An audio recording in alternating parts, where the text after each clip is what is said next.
ఈరోజు మా ఇంట్లో చికెన్ కర్రీ చేసుకుంటున్నానండి. మేము చేసుకునే విధానం మీకు చెప్తానండి. ఒక 1/2 కేజీ చికెన్ తీసుకున్నానండి.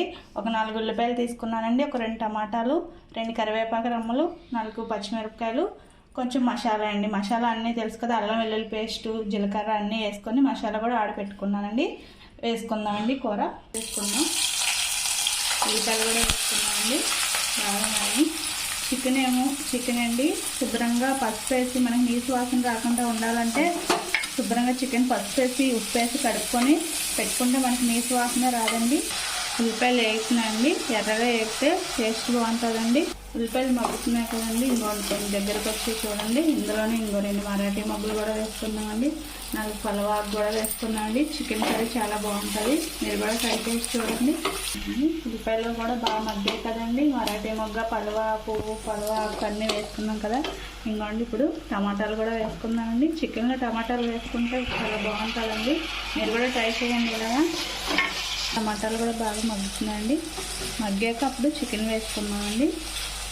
ఇవన్నీ టమాటాలు, పలవాకు, మరాఠీ మొగ్గ ఇవన్నీ మగ్గినాయండి. ఉల్లిపాయలు, పచ్చిమిరపకాయలు అన్నీ వేసుకున్నాం కదా. చికెన్ కూడా వేసుకున్నామండి. చికెన్ కూడా వేసుకొని ఒక 5 మినిట్స్ మగ్గ పెట్టుకొని అప్పుడు మసాలా వేసుకొని మళ్ళీ మగ్గ పెట్టుకున్నామండి.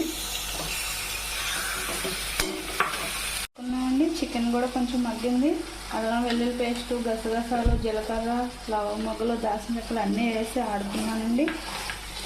అండి మొత్తం వేసుకున్నాం.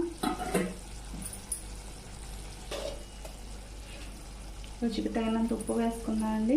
చికెన్లోని పసుపు కూడా వేసుకున్నామండి. ఒక 2 స్పూన్లు కారం కూడా వేసుకున్నామండి.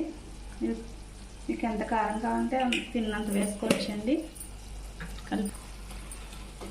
కారం కూర అవుతుంది కదండి. కలుపుకున్నాం. మసాలా వాటర్ పోసుకున్నామండి. ఇందాక కొంచెం గిన్నెలో ఉంది కదా, మసాలా వాటర్ కూడా పోసుకొని కలుపుకొని మూత పెట్టుకున్నామండి. రెడీ అవుతుందండి. దగ్గరికి చూసారా బాగా వచ్చిందండి. అదిగోండి నూనె కూడా తేలింది. ఉప్పు కారము అన్నీ సరిపోతే నూనె కూడా తేలిందండి. కొత్తిమీర కన్నా పుదీనా వేసుకుంటే బాగుంటుందండి. మీరు కూడా ఇలా ట్రై చేసి చూడండి. దమ్ బిర్యానీలో ఉన్నట్టు ఉంటుందండి. పుదీనా వేసి చూడండి. చికెన్ కర్రీ రెడీ అయిందండి. నా వీడియో మీకు నచ్చితే లైక్ చేయండి, షేర్ చేయండి, సబ్స్క్రైబ్ చేయండి.